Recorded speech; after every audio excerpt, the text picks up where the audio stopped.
뉴스를 보면 참 삶을 포기하는 사람들이 많다라는 것을 우리가 보게 됩니다.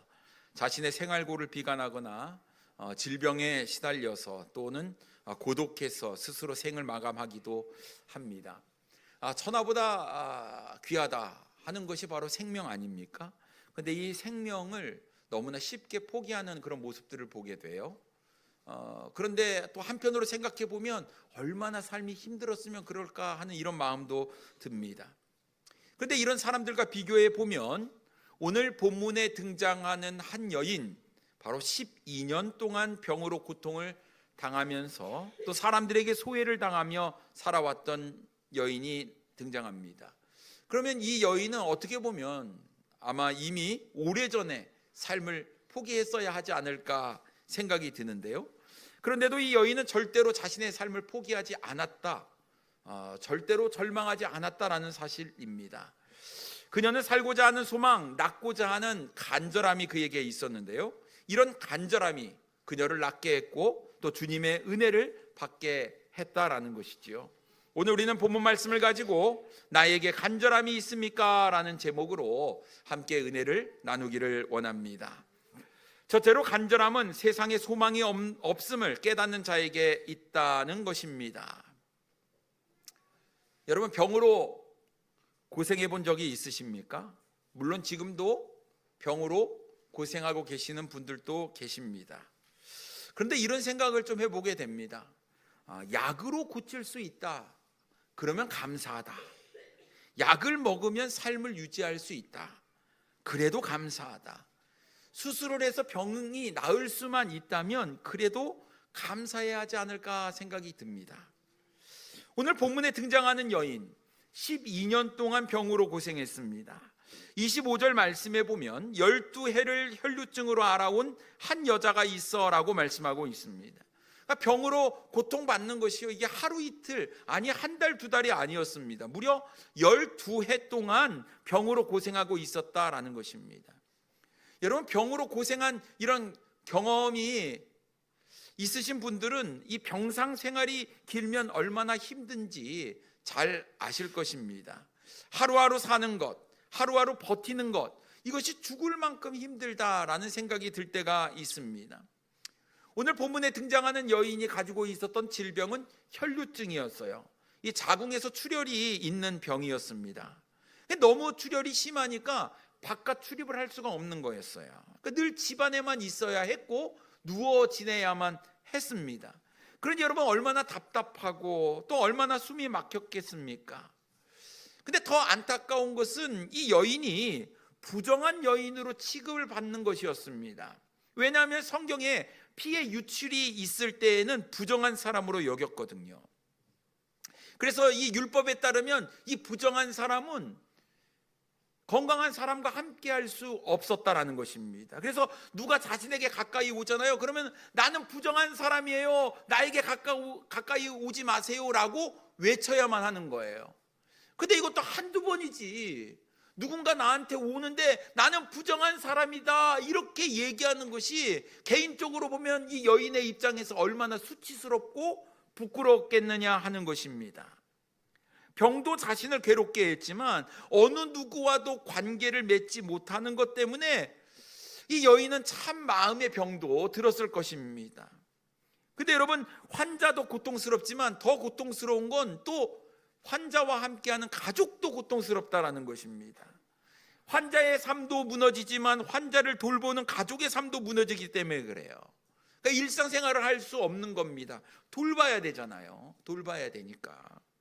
그러니 여러분, 참 우리가 건강할 때 이 건강을 주신 것에 대해서 정말 하나님께 감사해야겠다 생각이 듭니다. 아침에 눈을 뜨는 거 감사해야 됩니다. 내가 일어나서요, 내 손으로 밥 먹는 거 감사해야 돼요. 내 발로, 내 두 다리로 화장실을 가는 거, 이것도 감사해야 되는 겁니다. 내가 자유롭게 말하고 걸어 다닐 수 있고 일할 수 있는 것도 우리가 감사해야 되는 거죠. 그러니 지금껏 우리가 지내오면서 여러 가지 감사한다고 했지만 너무나도 사소한 것들이 감사해야 될 게 너무나 많은 거지요. 그러니 여러분, 받은 복을 세어보세요.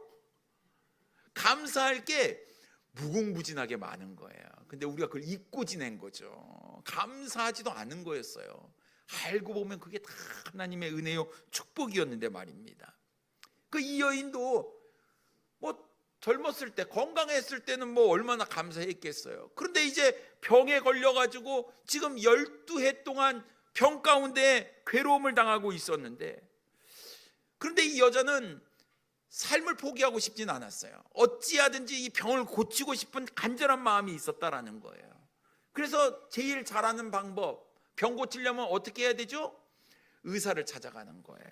그래서 용하다는 의사 찾아갔습니다. 다 만나보았어요. 몸에 좋다는 이 약 저 약 다 먹어봤습니다. 안 먹어본 약이 없어요. 이 치료 저 치료, 뭐 고칠 수 있다는 치료는 안 받아본 게 다 없었어요.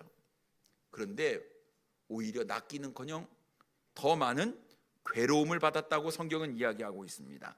26절 말씀에 보니까요, 많은 의사에게 많은 괴로움을 받았고 가진 것도 다 허비하였으되 아무 효염이 없고 도리어 더 중하여졌던 차예라고 말씀하고 있습니다. 아니, 많은 의사에게 갔으면 많은 치료를 받고 깨끗함을 입고 건강해져야 되는데 이 여인은 어떻습니까? 많은 의사에게 많은 괴로움을 당했다, 이렇게 성경 기록하고 있는 거예요. 치료가 아니에요. 이거는 병이 점점 더 중하여졌다고 성경은 이야기하고 있습니다. 그래도 포기하지 않았어요. 어쨌든 살고 싶었습니다. 그 12년 동안의 병원비에 약값에 들어가는 돈이 너무나 많았죠. 그리고 이제 가지고 있었던 모든 자신의 재산, 이 병을 고치기 위해서 다 쓰고 말았다라는 것입니다.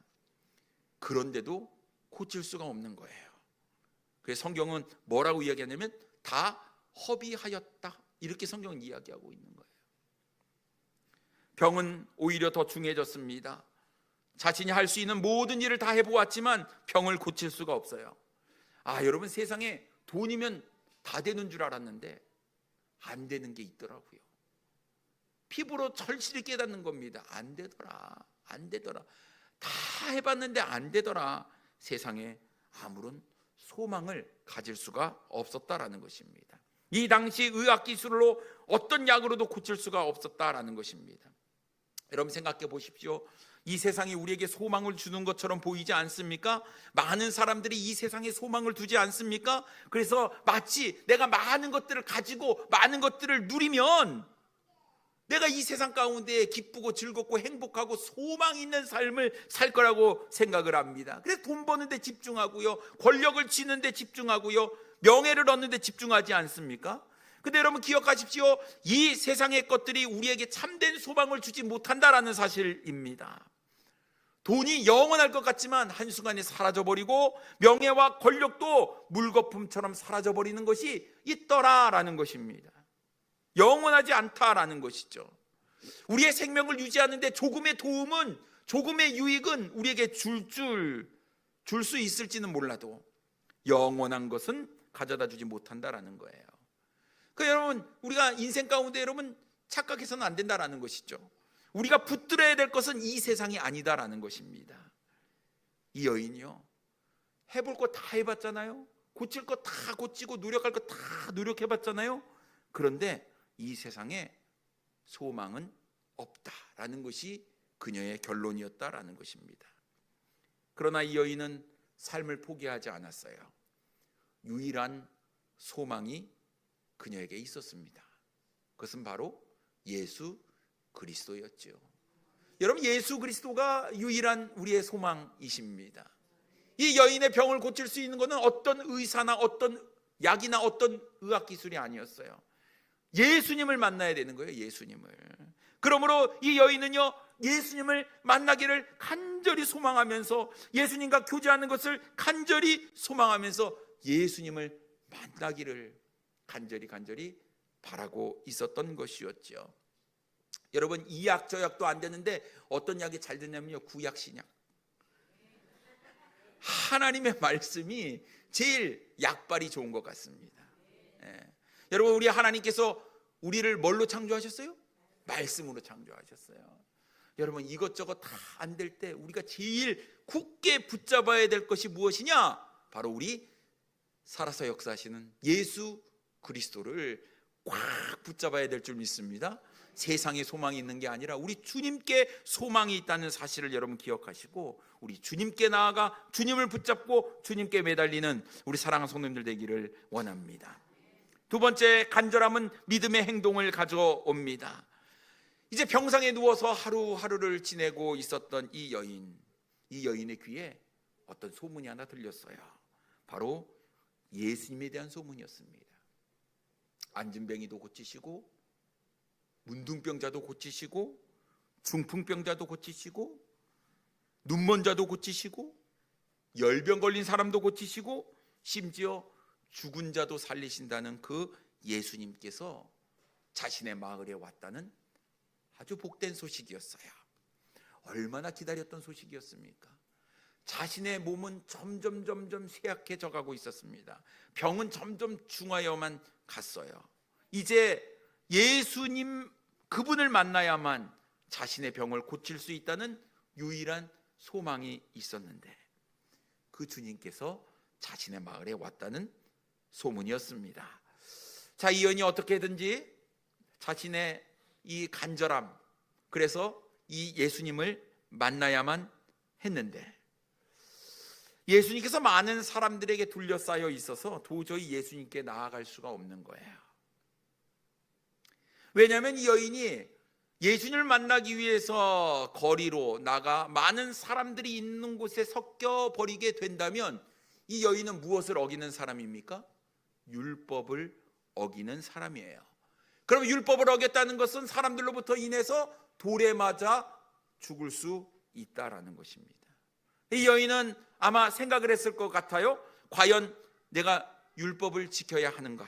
아니면 율법을 어기고 예수님을 만나야 할 것인가? 그녀는 두 갈래의 길에서 아마 마음이 갈팡질팡했을 것 같습니다. 하지만 고민이 날 문제가 아니었어요. 왜냐하면 자신의 병을 고칠 수 있는 유일한 길은 예수님을 만나는 것이었기 때문이었습니다. 그래서 이 여인이 믿음으로 도전을 합니다. 힘겹게 병약한 자신의 몸을 일으켰지요. 그리고 그녀의 고개와 그녀의 시선은 자연스럽게 사람들이 웅성거리며 모여있는 곳으로 향하게 되었습니다.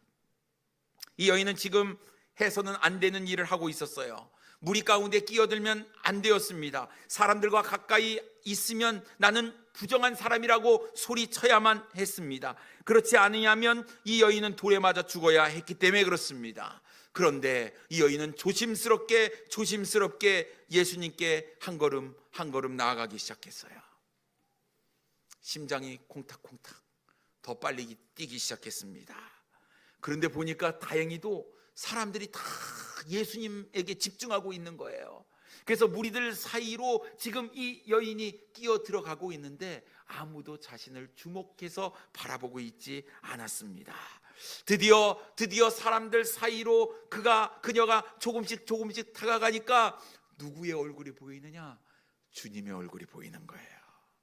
가슴이 벅차오르기 시작합니다. 숨이 가빠집니다. 예수님을 본 순간 눈가에 눈물이 맺히기 시작했습니다. 너무나 두렵기도 하고 너무나 떨리기도 했어요. 어떻게 해야 될까? 그 순간 이 여인의 머릿속에 떠오르는 생각 하나, 예수님의 옷자락이라도 내가 만져봐야겠다. 그래서 사람들 사이로 손을 쑥 집어넣어 예수님의 옷자락을 만졌습니다. 27절 말씀해 보니 예수의 소문을 듣고 무리 가운데 끼어 뒤로 와서 그의 옷에 손을 대니 내가 예수님의 옷자락이라도 만지면 내가 내 병을 고침받을 수 있겠다라는 그녀의 분명한 믿음이 있었기 때문에 그랬습니다. 28절 말씀해 보니 이는 내가 그의 옷에만 손을 떼어도 구원을 받으리라 생각함일러라 라고 말씀하고 있습니다. 여러분, 놀라운 일이 벌어졌어요. 예수님의 옷자락에 손을 댄 순간 자신의 몸에 놀라운 변화가 일어나고 있다는 사실을 그 여인이 깨닫게 된 것이었습니다. 자신을 12년 동안 괴롭혔던 혈류증이 사라진 것이었어요. 스스로 몸이 좋아졌다라는 것을 깨닫게 되었습니다. 29절 말씀에 보면 이에 그의 혈루 근원이 곧 마름에 병이 나은 줄을 몸에 깨달으니라.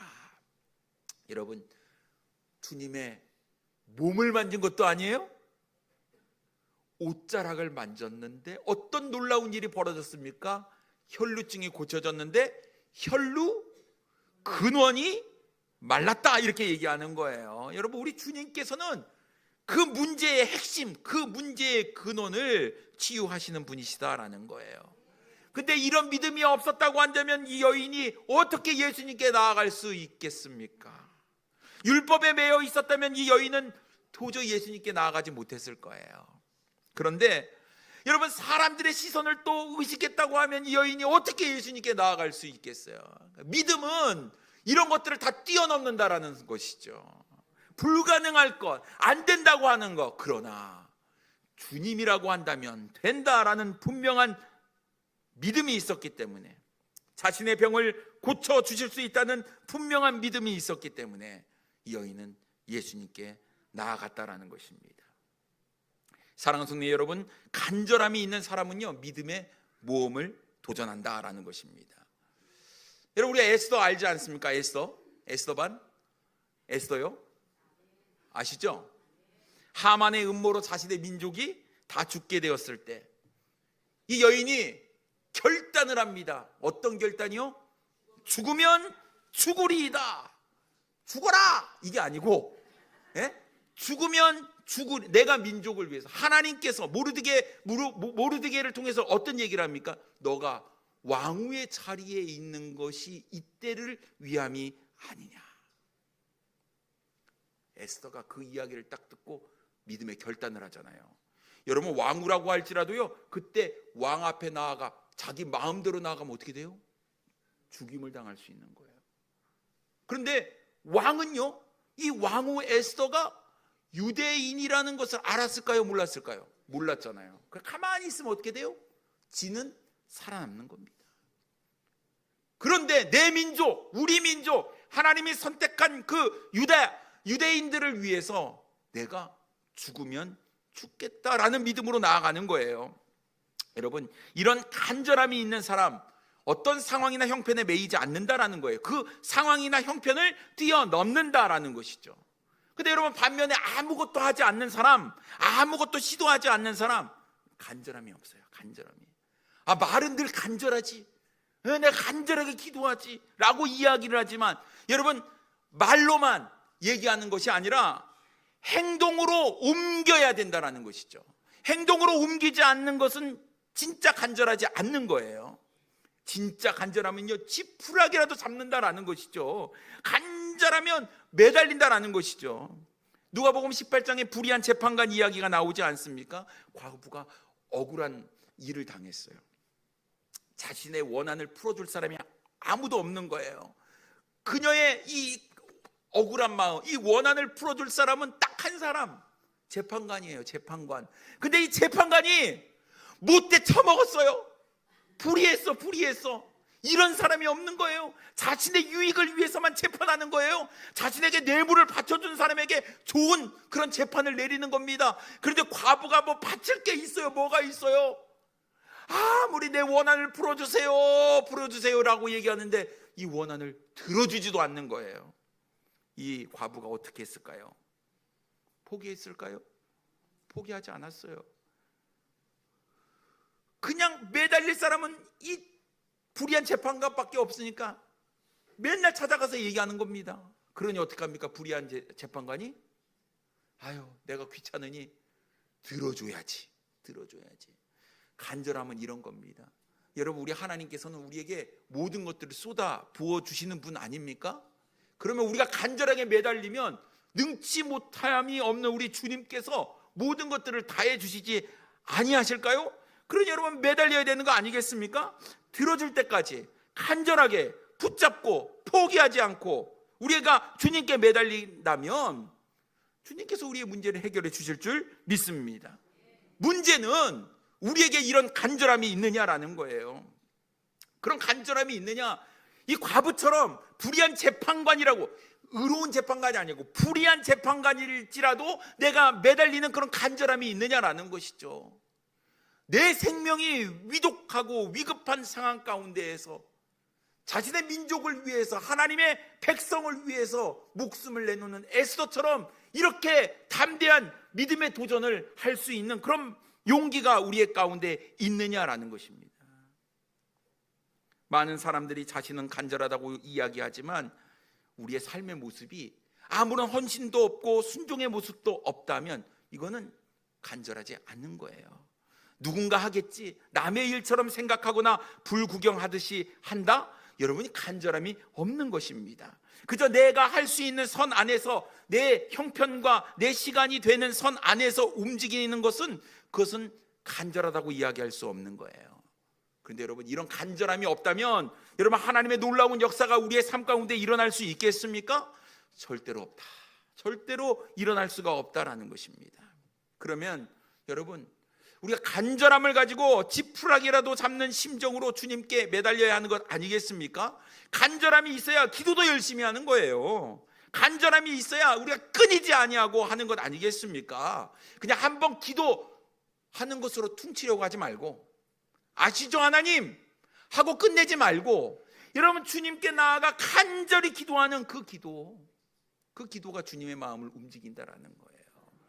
우리 주님도요, 새벽마다 겟셋마네 동산에 가서 피땀 흘리며 하나님께 기도했잖아요. 하나님 아시잖아요. 그런다고 주님, 하나님 아시죠? 하고 끝내지 않았다라는 것이죠. 이런 주님의 모습을 보면 주님께서 뭘 보시냐? 네가 나를 믿느냐? 그런 간절함이 있느냐? 내가 그런 간절함을 보기를 원한다, 주님 말씀하고 계시는 것입니다. 그러니 여러분, 우리가 진짜 간절함이 있다면 여러분, 믿음으로 도전하고 믿음으로 행동하시는 우리 사랑하는 성도님들 되기를 원합니다. 세 번째로, 간절함은 주님의 반응을 이끌어낸다라는 것입니다. 여인이 예수님의 옷에 손을 댔어요. 그 순간 예수님께서 말씀하십니다. 누가 내 옷에 손을 댔느냐? 30절 말씀에 보면 예수께서 그 능력이 자기에게서 나간 줄을 곧 스스로 아시고 무리 가운데서 돌이켜 말씀하시되 누가 내 옷에 손을 대었느냐 하시니. 제자들은 얘기합니다. 사람들이 이렇게 밀고 당기고 하는데 누가 내 옷에 손을 댔느냐, 이게 말이 됩니까? 이러고 있을 때 사실 누가 내 옷에 손을 댔느냐라는 얘기를 듣고 가슴이 떨려왔던 사람이 한 사람이 있었어요. 바로 이 여인이었습니다. 아니, 예수님 몸을 만진 것도 아니고 옷자락 만졌는데 그거를 어떻게 아시고 얘기를 하실까? 근데 우리 예수님 다 알고 계시죠. 이미 이 여인이 예수님께 나올 때부터, 아니 병상에 있을 때부터 우리 주님은 다 알고 계셨다라는 것입니다. 여인이 예수님께서 누가 내 옷에 손을 대었느냐라고 물었을 때 어떻게 해야 할지 망설임이 좀 있지 않았을까 생각이 듭니다. 왜냐하면 지금 모든 사람들 앞에서 자신의 신분을 밝혀야 하는 거예요. 자신은 율법을 어겼습니다. 무리 사이에 들어갔어요. 나는 부정한 사람이다라고 이야기하면서 회피해야 될 자리에 지금 이 여인은 나가 있었다라는 것입니다. 누가 내 옷에 손을 대었느냐라고 주님께서 말씀하셨을 때 가만히 있어야 될까? 이런 생각 들지 않았을까요, 여러분? 은큼하시네. 그런 생각 안 들으셨을 것 같아요? 생각해 보세요. 이미 혈류의 근원이 말랐어요. 나는 이미 병고침을 받았습니다. 그냥 가만히 있어. 예? 누가 내 옷에 손을 대었느냐? 나는 몰라. 나 그냥 가만히 있어. 중간이라도 가야지. 아이고, 여기 얘기하면 또 돌 맞아 죽는 거 아니야? 여러 가지 생각들이 막 이 여인의 머릿속에 있지 않았을까요? 누가 내 옷에 손을 대었느냐? 모른 척하고 시치미를 뚝 뗄 수도 있었을 텐데 이 여인이 모든 사람 앞에서 자신을 드러내지요. 두렵고 떨리는 마음으로 예수님께 나아가 고백합니다. 33절 말씀에 보면 여자가 자기에게 이루어진 일을 알고 두려워하여 떨며 와서 그 앞에 엎드려 모든 사실을 여쭈니라고 말씀하고 있습니다. 내 형편, 내 상황 주님 앞에 낱낱이 토해놓기 시작했습니다. 여러분 생각해 보세요. 이 여인이 많은 사람들 앞에 지금 이야기를 합니다. 얼마나 부끄럽겠습니까? 얼마나 수치스러웠겠습니까? 그런데 다른 사람은 지금 안중에 없어요. 이 여인에게는 자신의 눈앞에 있는 예수님만 눈에 들어오는 거예요. 예수님께 낱낱이 고했습니다. 나 이런 사람이었어요. 제가 예수님의 옷자락을 만졌습니다. 12년 동안 나를 괴롭혔던 이 혈류증 때문에 이 세상에 아무런 소망이 없었는데 내 마음 가운데 참된 소망을 주시는 예수님을 기다렸어요. 근데 예수님이 저희 마을에 오셨다는 소식을 듣고 제가 힘겹게 일어나 율법을 어기면서까지 예수님께 나와서 예수님의 옷자락을 만졌습니다. 저예요. 제가 그랬습니다. 근데 여러분, 이것이 놀라운 믿음의 간증 아닙니까? 사람들 앞에서 주님 때문에 내 병이 나았습니다라는 믿음의 간증, 믿음의 고백이었다라는 것입니다. 예수님은 이런 고백, 이런 간증을 듣기를 원하시는 것 같아요. 그래서 꼭 확인하시죠. 누가 내 옷에 손을 대었느냐 주님 말씀하시면서 왜 손댔어? 하고 책망하시는 분이 우리 주님이 아니시다라는 거예요. 주님께서 34절에 뭐라고 말씀하십니까? 예수께서 이르시되 딸아 내 믿음이 너를 구원하였으니 평안히 가라 내 병에서 누여 건강할지어다. 12년 동안 자신의 삶을 괴롭혔던 이 혈류증, 아무것도 할 수 없었어요. 마음껏 하나님을 예배할 수도 없었고요, 사람을 만날 수도 없어서 소외당했던 그녀의 삶이었습니다. 그런데 주님께서 내 믿음이 너를 구원하였으니 평안히 가라. 무엇이 너를 구원했다고요? 너의 믿음이. 주님께서 우리에게 요구하시는 것, 우리의 믿음이다라는 것입니다. 그 믿음이 주님의 반응을 이끌어내는 거예요. 우리 주님께서 그 믿음을 보시고 평안히 가라, 내 병에서 누여 건강할지어다라고 말씀하셨다라는 것입니다. 그렇다고 하면 사랑하는 손님 여러분, 우리가 이 여인과 같은 간절함을 가지고 믿음의 도전, 믿음의 행동을 할 때 주님의 반응을 이끌어낼 수 있다라는 사실입니다. 그 주님의 반응을 이끌어내는 것은 주님께서 인정할 만한 믿음이다라는 것입니다. 여러분, 우리가 주님을 믿어야만 내 상황이나 환경을 뛰어넘을 수 있다라는 것이죠. 내가 상황에 매여 있으면서 주님의 반응을 얻으려고 한다? 그것은 불가능한 거예요. 주님을 믿지 못하면서 행하는 모습으로 주님의 은혜를 누리려고 하는 것은 잘못된 것이다라는 거예요. 주님은 우리의 믿음을 보기를 원하신다라는 거예요. 이 믿음의 도전, 믿음의 행동은 간절함에서부터 비롯된다라는 것입니다. 그러니 주님의 반응을 이끌어내려면 주님의 마음을 감동시키는 그런 믿음이 우리에게 필요한 것이에요. 그리고 당당하게 사람들 앞에서도 주님의 위대하심을 우리가 고백할 수 있어야 한다라는 것이죠. 나는 이런 존재입니다. 내 상황은 이렇습니다. 나의 모습을 낱낱이 주님께 아뢰면서 나의 삶의 장애물을 뛰어넘을 수 있도록 주님 나에게 힘도 주시고 능력도 주시고 건강도 주시옵소서. 이렇게 나가는 이 여인의 이 간절한 믿음이 우리에게 필요하다라는 것입니다. 내 삶에 주님의 반응이 없다면 나는 아직 주님께서 인정할 만한 믿음이 없는 거예요. 그런 간절한 믿음이 없는 것입니다. 아파야, 진짜 아파야 간절히 기도하고요, 진짜 힘들고 어려워야 간절히 부르짖게 되는 것 아니겠습니까? 여러분, 아직도 나에게 부르짖어야 할 힘이 있다고 한다면 부족한 겁니다. 더 이상 부르짖을 힘도 없을 정도로 한나가 자신의 답답함을 하나님께 아뢰었을 때 술 취한 사람으로 오인할 정도로, 또 소리가 너무나 간절히 기도한 바람에 소리가 나지 아니하고 이제는 입만 뻥긋뻥긋 거릴 때 주님께서 그 여인의 간절한 믿음을 보고 사무엘 허락했던 것처럼 여러분, 우리의 삶 가운데도 이런 간절함이 있어야 한다라는 것입니다. 간절함이 있을 때 우리의 믿음의 행동도, 우리의 기도도, 우리의 헌신도, 우리의 충성도 나오는 것 아니겠습니까? 여러분, 주님 앞에 간절하십니까? 이런 간절한 믿음 주님께서 찾고 계십니다. 나에게 이런 간절함이 있는지 오늘 이 시간 나의 믿음을 돌아보면서 주님, 내가 주님께 더욱 나아가겠습니다, 믿음으로 고백하시는 우리 사랑하는 성도님들 되기를 원합니다. 기도하겠습니다.